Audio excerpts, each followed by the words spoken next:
The students of literature generally know the meaning of what is criticism,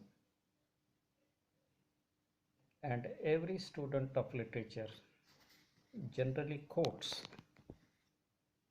Matthew Arnold. Matthew Arnold says literary criticism is art of judging literature, how far and for what reasons a work of literature may be considered as good or bad. Since then, criticism today has developed as one of the important forms of literature. Different methodologies, different approaches to criticism are seen today.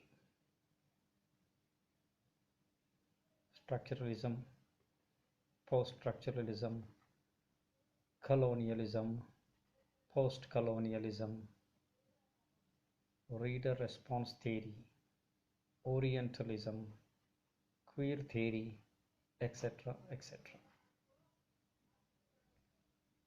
Now I am going to discuss on the whole concept of queer theory and summarize it to the convenience of the students. Queer theory is recent development in the field of literary criticism. Since the early 1990s, the term queer has been strategically taken up to signify a wide-ranging and unmethodical resistance to normative models of sex, gender, and sexuality. The use of queer as new meanings and values are associated with what was once a term of homophobic abuse. Its original charge of shame. Despite such a short history, the accelerated rise of queer as a critical term demonstrates the significant impact it has had on understanding of the cultural formation of gendered sexual identities and practices both in activists and academic circles.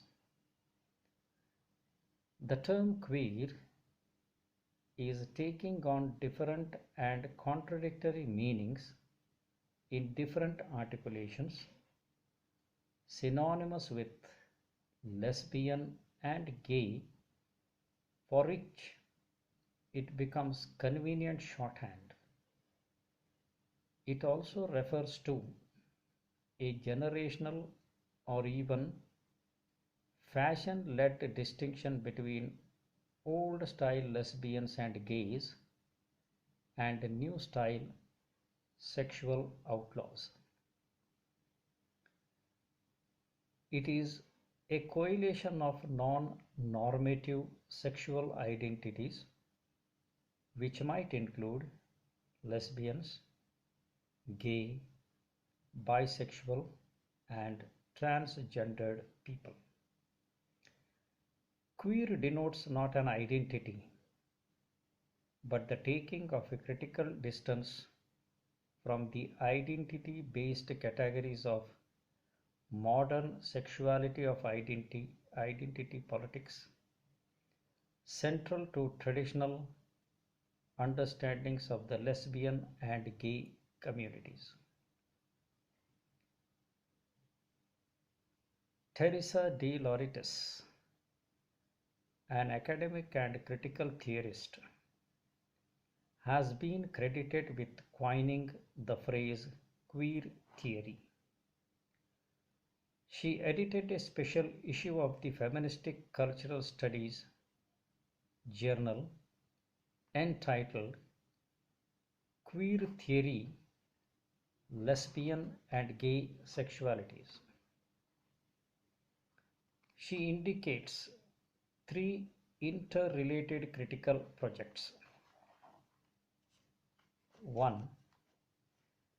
A refusal of heterosexuality as the benchmark for all sexual formations. 2. An attentiveness to gender capability of interrogating the frequent assumptions that lesbian and gay studies is a single. 3. Homogeneous object and an instances on the multiple ways in which race crucially shapes sexual subjectivities. It remains important to narrate the emergence of queer theory in terms of various critical and cultural contexts, including feminism, radical movements of color, the lesbian and gay movements, various sexual subcultural practices such as sadomasochism and butch feminist stylings, post-structuralism, post-colonialism, and AIDS activism. Another way in which political activism has informed queer theory is of the identity politics. It is traditional leftist social movements exposing covert and overt racism in the mainstream lesbian and gay communities. Some of the core queer theorists include Michael Foucault, Gail Rubin, Sedgwick, Judith Butler, and many others. Michael Foucault's work on sexuality said that it was discursive production rather than an essential part of a human, which came from his larger idea of power, not being repressive and negative as productive and generative. In other words, power acts to make sexuality seem like a hidden truth that must be dug out and be made specific.